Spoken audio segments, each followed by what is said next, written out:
Hi, I'm Dave, founder of Halloween Year Round, and welcome to our third weekly Coffin Side Chat, where we sit here and discuss all the movies I've watched over the past week for the Great Shudder Challenge.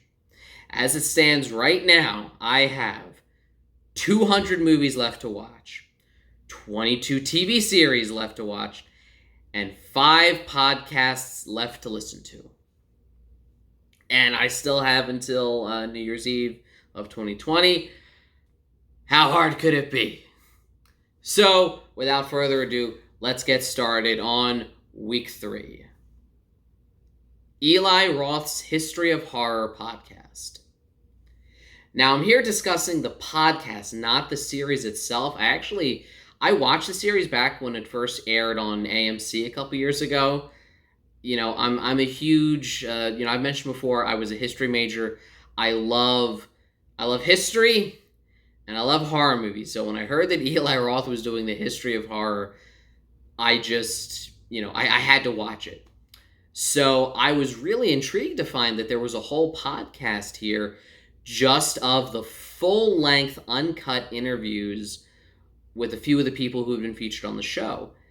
Really amazing figures in the horror community. I'm talking Stephen King, Edgar Wright, Quentin Tarantino, Tony Todd, Catherine Hardwicke, Tippi Hedren, the one and only Bruce Campbell, and a 2.5-hour interview with Greg Nicotero and Rob Zombie.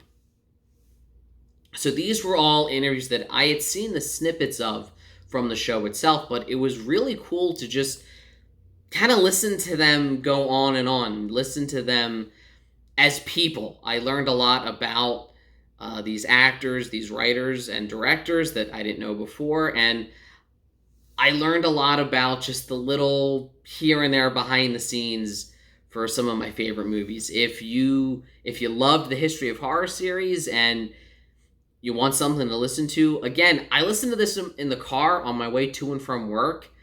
It really fills the time. It makes that half-hour commute all the more bearable. In fact, it even makes me look forward to it just to listen to the next installment. Bag Boy, Lover Boy. Okay.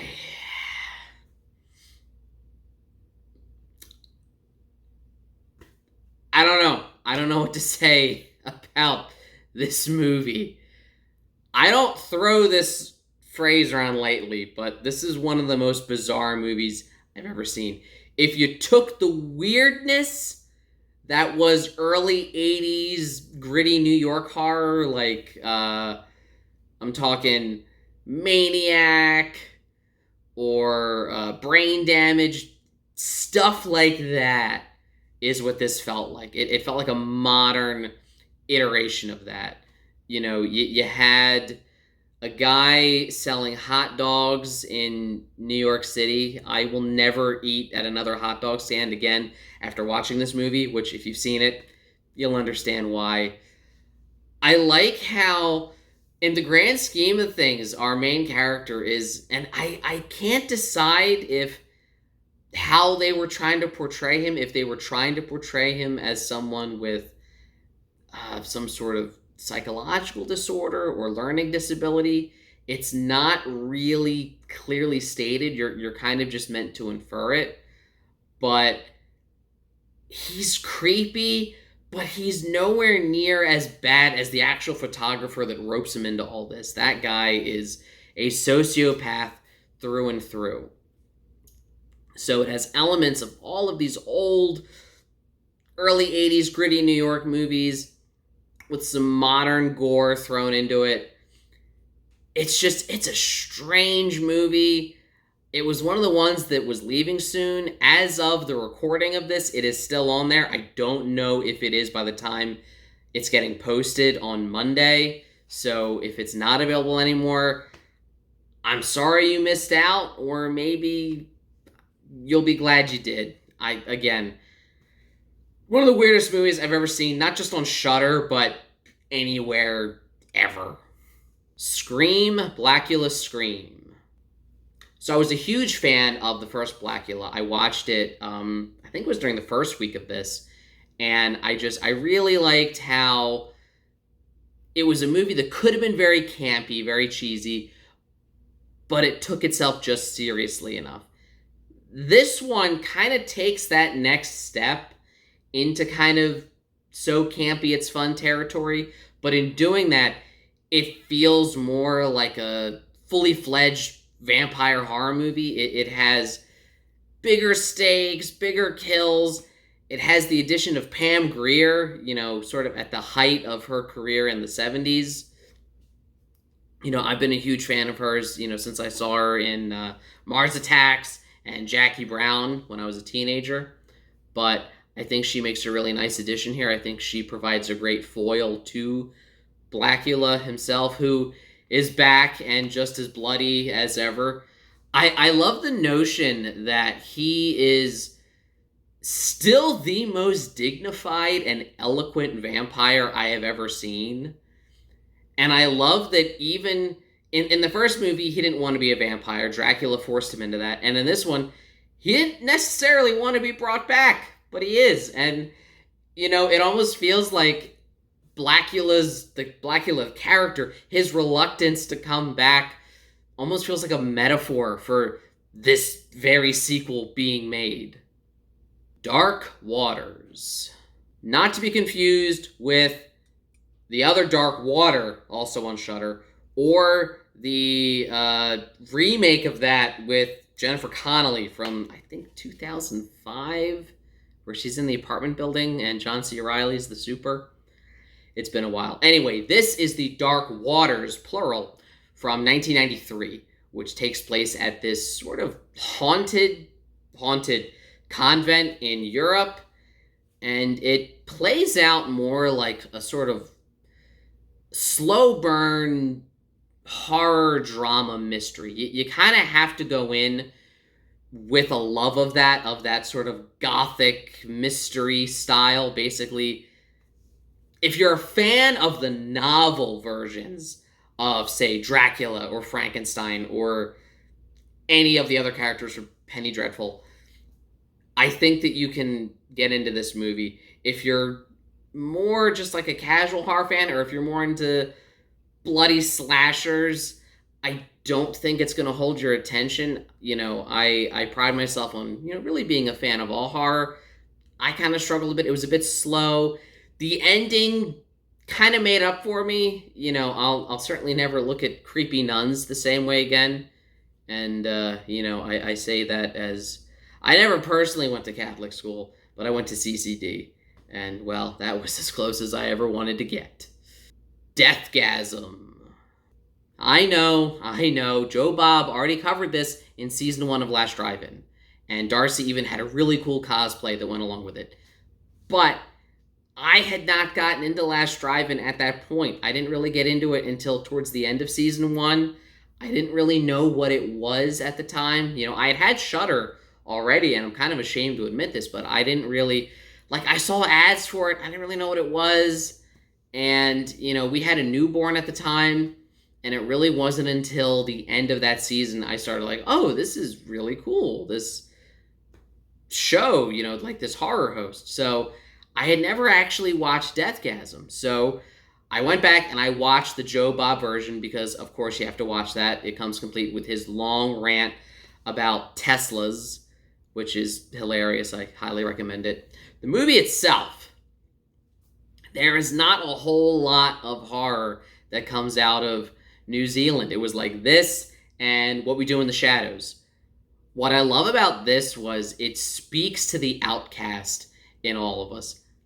I've certainly felt that way, and I think most horror fans have felt that way. And there's a reason why there's kind of a lot of overlap between horror fans and metalheads. So I went along for the ride. I loved how it plays itself satirically enough that it's hilarious, but the demonic stuff is still really creepy and fun. By the end, it holds nothing back, and I love that about it. Plus, if you are a metalhead, it kind of has an awesome soundtrack. Sugar Hill.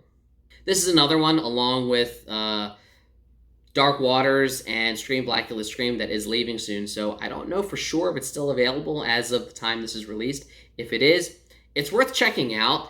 It's sort of a great foil to... This was a time, it was only a few years after George A. Romero's Night of the Living Dead, that kind of redefined what the zombie was. Because before that, zombies were very much rooted in sort of Haitian voodoo folklore and culture. So I like that this is a zombie film that utilizes those origins, and it's not from the point of view of, a Caucasian character coming in and, Sugar Hill is not just some side character who only exists for the sake of bringing this to the, white protagonist, so to speak, which I know is a very common criticism for a lot of horror films, especially of that era. But Sugar Hill is the main character. She has reason to want revenge on people, and boy, does she utilize the voodoo at her disposal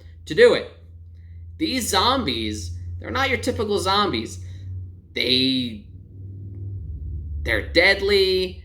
They have the creepiest eyes I have ever seen in my life. They will haunt your dreams, or at least I'm sure they haunted dreams of people in the 70s. As a companion piece, I watched this back to back with Scream, Blacula Scream, and it made for a really cool, just sort of 70s night. Ruin Me. So when it comes to self-aware meta horror, you kind of had a whole wave of them after Scream, and then you kind of had another whole wave of them after Cabin in the Woods.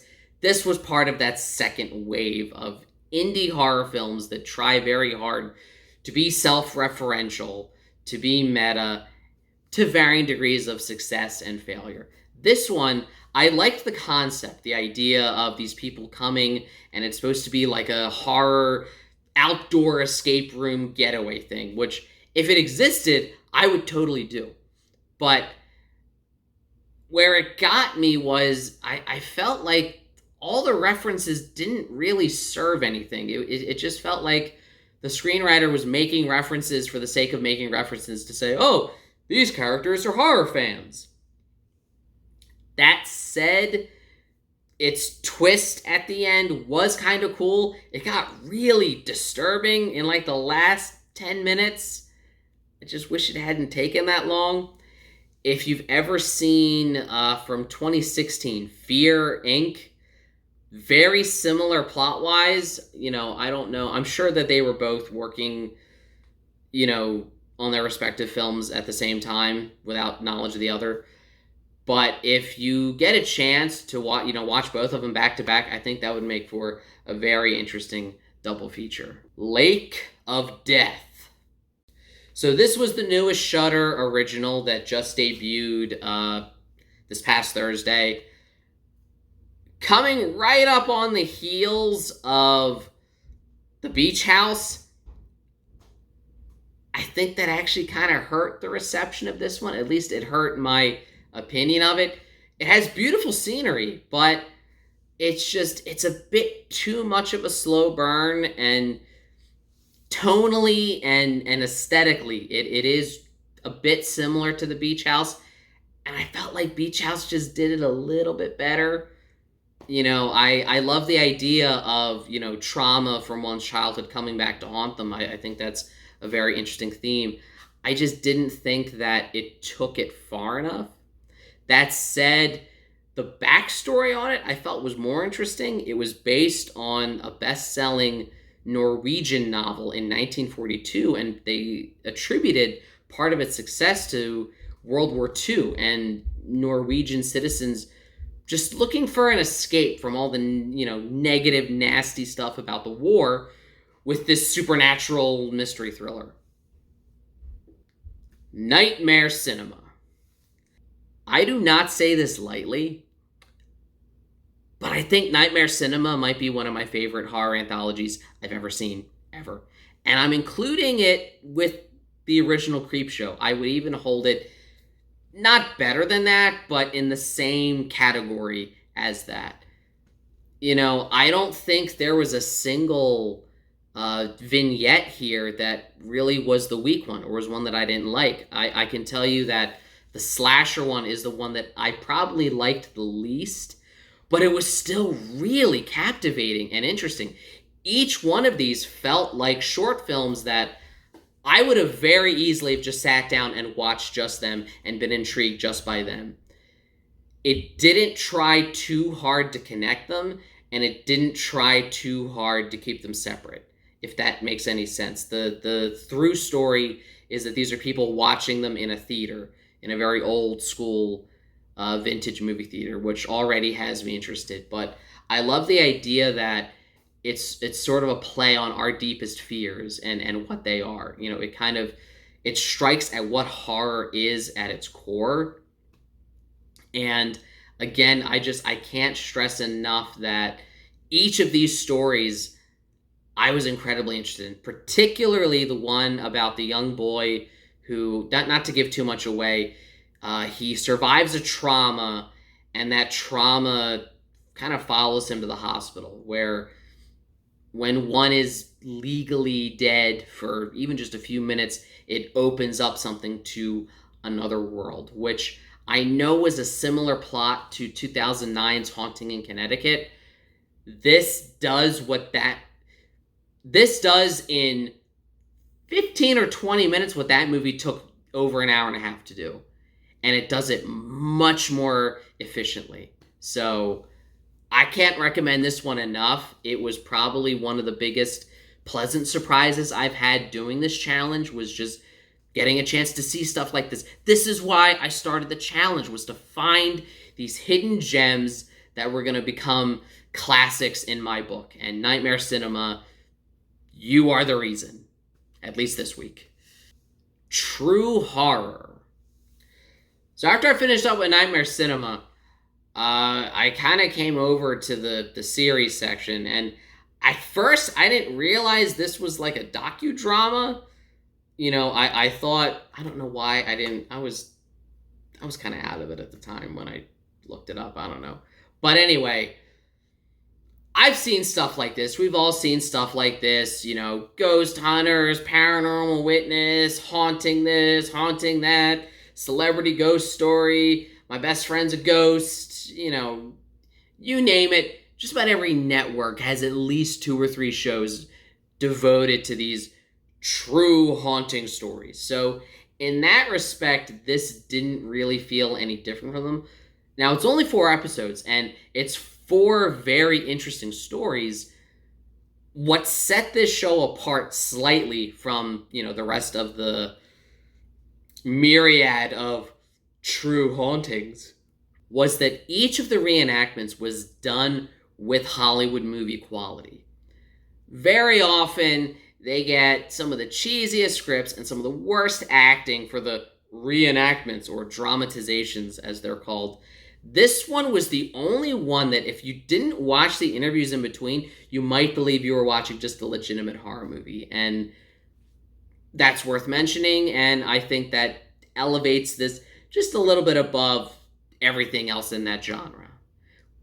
Which, to be fair, is a very overdone genre, let's be honest. 3 from Hell. Now, I have to put a big disclaimer on this one. This does not count towards my total. I had already seen this movie before, but I did happen to rewatch it this week, and I was debating whether or not to include it, just because it's not technically part of the challenge.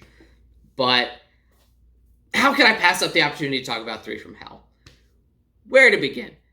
So I'm a huge Rob Zombie fan. I know that in the horror community, you either love him or you hate him, and I just tend to be in that first group. So when I heard he was doing a sequel to Devil's Rejects, I thought, why? That ending kind of seemed pretty final for the, 3 main characters. So I was very skeptical about it, and in the grand scheme of things, I enjoy this movie. It's one of my go-to ones. To me, it has a very rewatchable, fun quality to it. I still don't know that it's quite good enough to justify its own existence given the satisfaction and perfection that was the ending of Devil's Rejects. However, it's still a really fun watch. I love that we got a chance to see one last performance by the late and great Sid Haig. May he rest in peace. You know, he got one more turn as Captain Spaulding, even if it is only, one scene. I'll say the first half of the movie is definitely my favorite. I love the whole suspense of the prison escape. We watch Otis get out, and it's all about how are they going to get Baby out.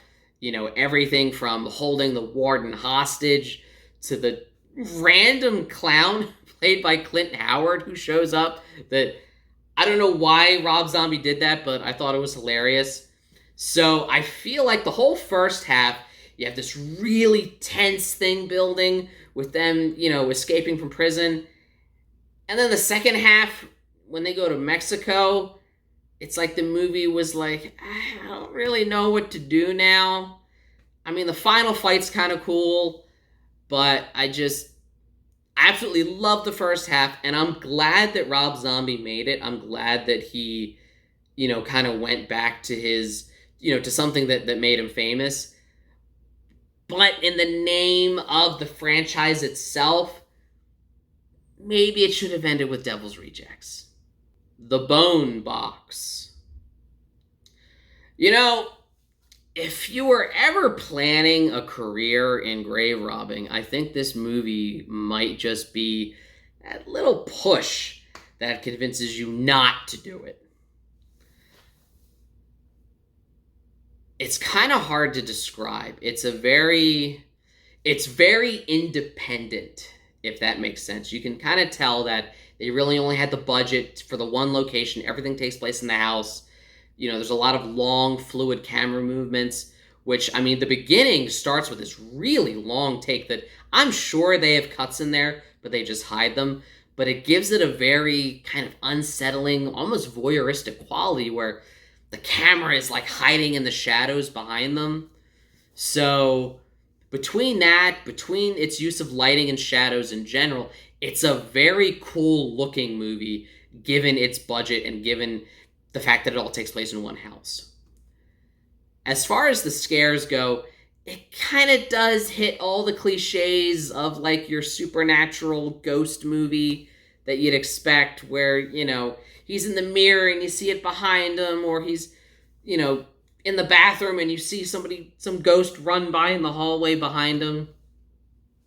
I think that, it relies a bit too heavily on those cliches, but I love that for a long time, we're still not sure if this guy's just crazy or if he's really seeing the ghosts of the peoples whose graves he is robbing. So between that and between a very real life threat to him in terms of a loan shark coming to collect, you just feel bad for this guy. He's got a lot working against him. You're rooting for him. You don't necessarily agree with him being a grave robber, but you kind of understand where he's coming from. The only thing that really holds it back again, I think, is just they only had the budget to film in the one house. They only had the budget for, actors to run around in the background. I don't think they could do a lot with effects with it. I think with a slightly bigger budget, you could have done more. You could have seen more of him grave robbing. We kind of barely get that in the beginning. But still, it's like it has a cool style and creepy tone to it. So in that respect, I'm still glad that I watched it. All right, and that's it for week number 3. Starting tomorrow, or the day that this goes up, I'll be starting another podcast. I'll be seeing how many movies I can watch. And we will be 1 week closer to completing this challenge. So, here we go. Remember, you can always follow me on Twitter, @HalloweenYearRound. You can check out the website for a lot of, written content, reviews, comparisons, just me writing a whole lot about horror movies I love at HalloweenYearRound.com. And until I see you again next week, remember, every day is Halloween.